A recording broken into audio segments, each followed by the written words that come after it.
paz do Senhor. Amém. E se eu fosse jovem, eu iria dizer assim: saúde a todo o povo de Deus, a paz do Senhor.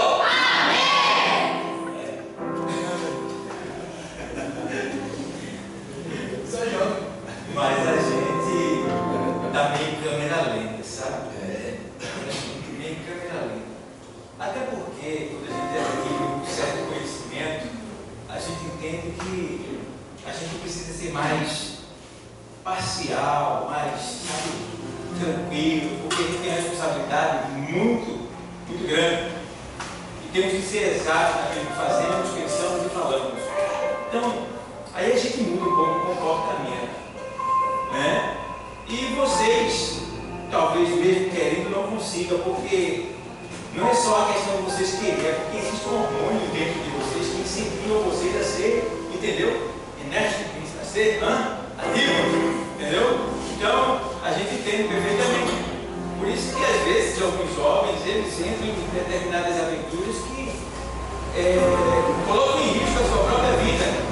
Então, para isso nos foi dado o Espírito de sabedoria, que é o Espírito Santo de Deus, e dele nós temos as virtudes, para nos guiar e nos dizer quando nós estamos certos e quando nós estamos errados. Glorifica a Deus, jovens, pela vida de vocês. Para nós aqui, para mim mesmo, é uma honra ter vocês aqui nessa igreja. É uma honra.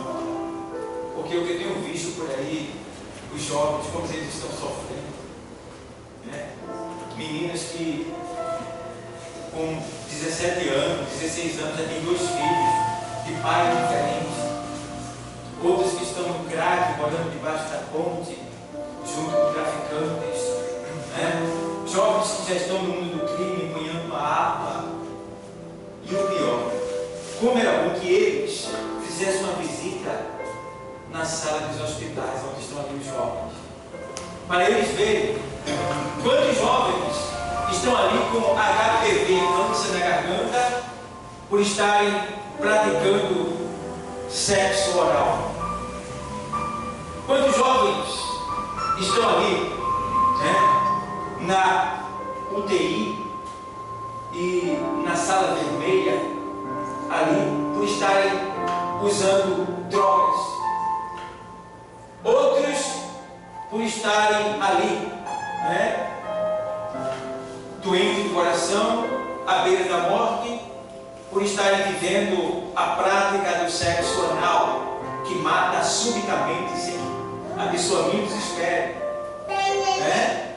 Por que eles estão ali? Porque eles aderiram a uma ideologia ou uma, digamos assim, uma instrução, um comportamento pornográfico, e aderiram a isso. E o prejuízo foi grande. Eu tinha um conhecido que ele morreu com 28 anos, jovem, alegre, trabalhando, e não sabia, ninguém entendeu por que ele morreu tão jovem, de mal súbito. Sempre teve saúde. Eu também não sabia, mas quando eu me converti, comecei a estudar sobre esses tipos de relações sexuais ilícitas que Deus não aprova, eu descobri porque ele morreu lá no passado e eu não sabia, porque ele vivia nessa prática, né? E a gente precisa aprender sobre isso daí, porque muitos que vivem essas práticas não sabem o preço que vão pagar. E a gente, como igreja e como líder, temos que avisar. E não precisa ter, o pastor falou isso. Não, que é isso? Eu pergunto uma coisa para você: quem criou o sexo? Foi o diabo ou foi Deus? Deus. O diabo perverteu. Entendeu? O diabo só fez o quê? Perverteu. Ele inverteu a situação. O que não era, ele disse pode. Entendeu? O homem só para uma mulher, ele disse pode 2, 3, 4, 5. A prática do sexo, você pode inverter. O homem para uma mulher, ele disse não pode mulher, homem. E aí? Está entendendo? Mas o sexo foi criado por Deus. Acompanhado, sabe de quê? De carinho. O problema do sexo, quem pratica o sexo, estou falando de quem é de Deus, ela não tem o conhecimento para praticar ele com amor, carinho, dedicação e reverência e adoração, porque o sexo é uma adoração a Deus, quando ele é feito dentro da palavra de Deus. Está entendendo? Por isso que os antigos pagãos, eles faziam cultos, orgias sexuais nos templos dos deuses pagãos. Eles adoravam a Deus praticando sexos ilícitos de todo tipo que não prestava. Isso lá do tempo da deusa Diana, não precisa ver isso na história dos tempos pagãos no tempo bíblico. Então eles adoravam o Deus deles com sacrifício e a mulheres. Quem era o sacerdote? Não era homem, eram mulheres sacerdotisas. E elas adoravam a Deus se relacionando com homens. Então por que eles fazem isso? Porque eles sabem que o sexo também é uma adoração a Deus. Entendeu? A nossa vida espiritual é uma relação sexual e espiritual com Deus. É Ele em mim e eu nele. E eu e ele somos. E ele diz que deixará o homem, seu pai, sua mãe, se unirá a sua esposa, a sua mulher, e os dois serão uma só. Está entendendo? Nossa vida é uma relação íntima com Deus. É por isso que as pessoas podem chamar de você, mas depende da intimidade. Nem todo mundo pode chamar de você. E se você tem que ter uma intimidade para chamar ele de você, pode chamar, mas tem que ser muito íntimo. Muito íntimo. Então, jovens, parabéns por vocês estarem aqui. E se algum pássaro pousou na cabeça de vocês,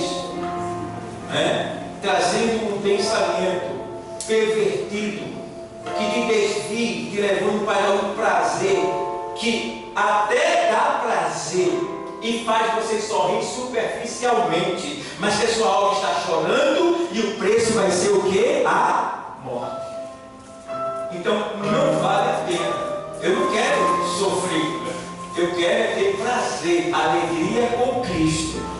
Então, jovens, parabéns e glória a Deus pela vida de vocês aqui. Vocês são muito preciosos, vocês são muito valiosos. Agora faça o seguinte: a gente te valoriza, tendo cuidado de vocês, cobrando de vocês, de olho em vocês, vigiando vocês, observando vocês, ensinando a vocês, tendo cuidado extremo, conversando sobre vocês, porque nós amamos vocês.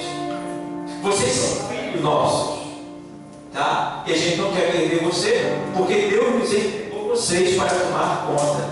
Então, por isso que às vezes parece que o pastor, o presbítero, é chato.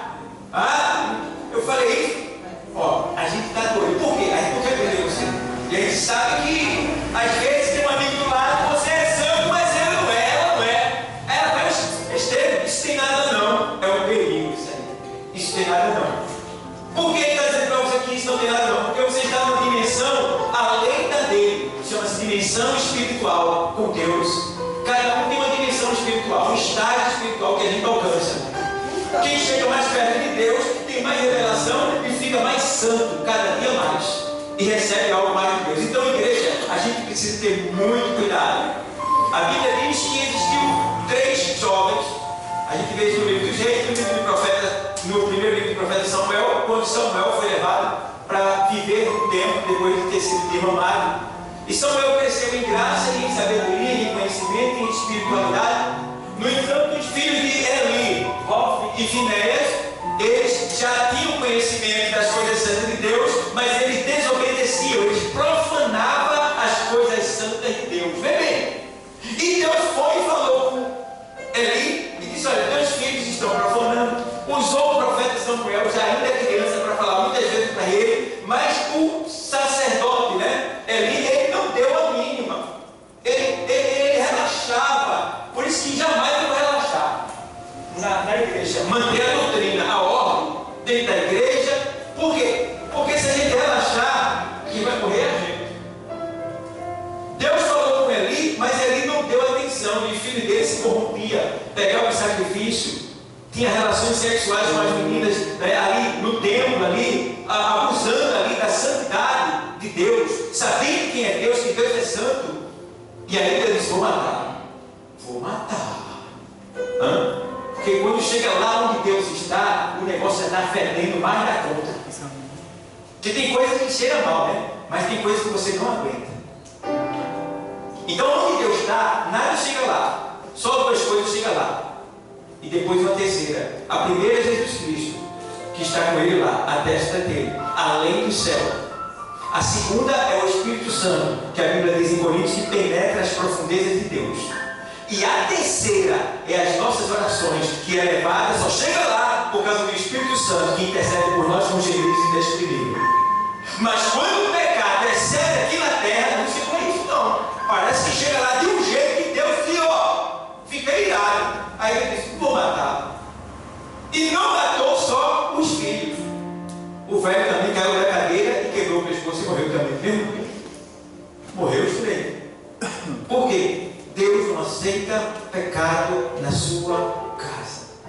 Quem está no pecado, arrependa-se, converta-se, volte para o caminho, viva uma vida de santidade, porque você só vai ganhar. Você vai ter a liberdade de falar com Deus, que está além do céu, mas está bem aqui, pertinho de você, para quando você dizer, Senhor, me ajuda. Aleluia. Senhor, me acode. Senhor, me dá direção.